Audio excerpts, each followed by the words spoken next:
Marc, chapitre 10.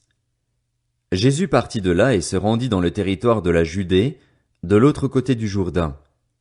La foule se rassembla de nouveau près de lui et, conformément à son habitude, il se mit encore à l'enseigner. Les pharisiens l'abordèrent et, pour lui tendre un piège, ils lui demandèrent s'il est permis à un homme de divorcer de sa femme. Il leur répondit, « Que vous a prescrit Moïse ?» Moïse, dirent-ils, nous a permis d'écrire une lettre de divorce et de renvoyer notre femme. Jésus leur dit, c'est à cause de la dureté de votre cœur que Moïse vous a donné cette règle. Mais au commencement de la création, Dieu a fait l'homme et la femme. C'est pourquoi l'homme quittera son père et sa mère et s'attachera à sa femme, et les deux ne feront qu'un. Ainsi, ils ne sont plus deux mais ne font qu'un. Que l'homme ne sépare donc pas ce que Dieu a uni. Lorsqu'ils furent dans la maison, les disciples l'interrogèrent encore là-dessus. Il leur dit, « Celui qui renvoie sa femme et qui en épouse une autre commet un adultère envers elle, et si une femme divorce de son mari et en épouse un autre, elle commet un adultère. » Des gens lui amenaient des petits-enfants afin qu'il les touche, mais les disciples leur firent des reproches. Voyant cela, Jésus fut indigné et leur dit, « Laissez les petits-enfants venir à moi et ne les en empêchez pas, car le royaume de Dieu est pour ceux qui leur ressemblent.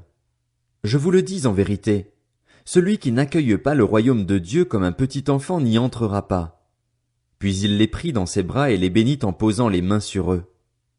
Comme Jésus se mettait en chemin, un homme accourut et se jeta à genoux devant lui. « Bon maître, lui demanda-t-il, que dois-je faire pour hériter de la vie éternelle ?» Jésus lui dit, « Pourquoi m'appelles-tu bon? Personne n'est bon, si ce n'est Dieu seul. Tu connais les commandements. Tu ne commettras pas d'adultère. Tu ne commettras pas de meurtre. Tu ne commettras pas de vol. Tu ne porteras pas de faux témoignages. Tu ne feras de tort à personne. Honore ton père et ta mère. » Il lui répondit, « Maître, j'ai respecté tous ces commandements dès ma jeunesse. » L'ayant regardé, Jésus l'aima, et il lui dit, « Il te manque une chose. Va vendre tout ce que tu as. Donne-le aux pauvres, et tu auras un trésor dans le ciel. Puis viens, charge-toi de la croix, et suis-moi. » Mais l'homme s'assombrit à cette parole et s'en alla tout triste, car il avait de grands biens. Regardant autour de lui, Jésus dit à ses disciples, « Qu'il est difficile à ceux qui ont des richesses d'entrer dans le royaume de Dieu. » Les disciples furent effrayés de ce que Jésus parlait ainsi. Il reprit, « Mes enfants, qu'il est difficile à ceux qui se confient dans les richesses d'entrer dans le royaume de Dieu.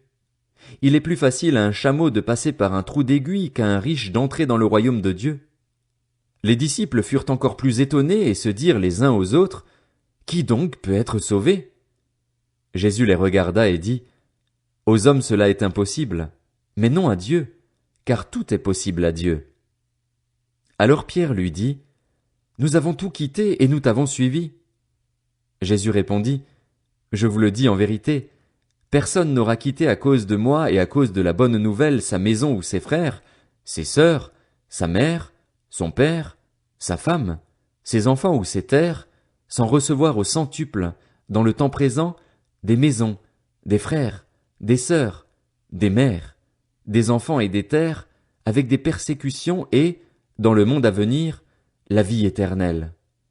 Bien des premiers seront les derniers, et bien des derniers seront les premiers. » Ils étaient en chemin pour monter à Jérusalem, et Jésus allait devant eux. Les disciples étaient effrayés, et ceux qui le suivaient étaient dans la crainte. Jésus prit de nouveau les 12 avec lui et commença à leur dire ce qui devait lui arriver. « Nous montons à Jérusalem, et le Fils de l'homme sera livré aux chefs des prêtres et aux spécialistes de la loi. Ils le condamneront à mort et le livreront aux non-juifs. Ils se moqueront de lui, cracheront sur lui, le fouetteront et le feront mourir.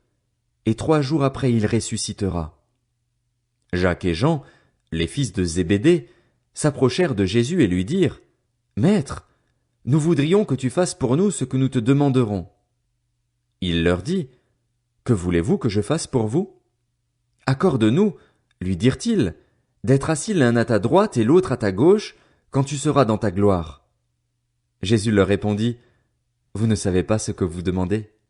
Pouvez-vous boire la coupe que je vais boire ou être baptisé du baptême dont je vais être baptisé? Nous le pouvons, dirent-ils.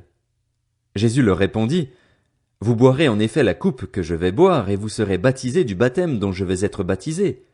Mais quant à être assis à ma droite ou à ma gauche, cela ne dépend pas de moi et ne sera donné qu'à ceux pour qui cela est préparé. Après avoir entendu cela, les 10 autres commencèrent à s'indigner contre Jacques et Jean.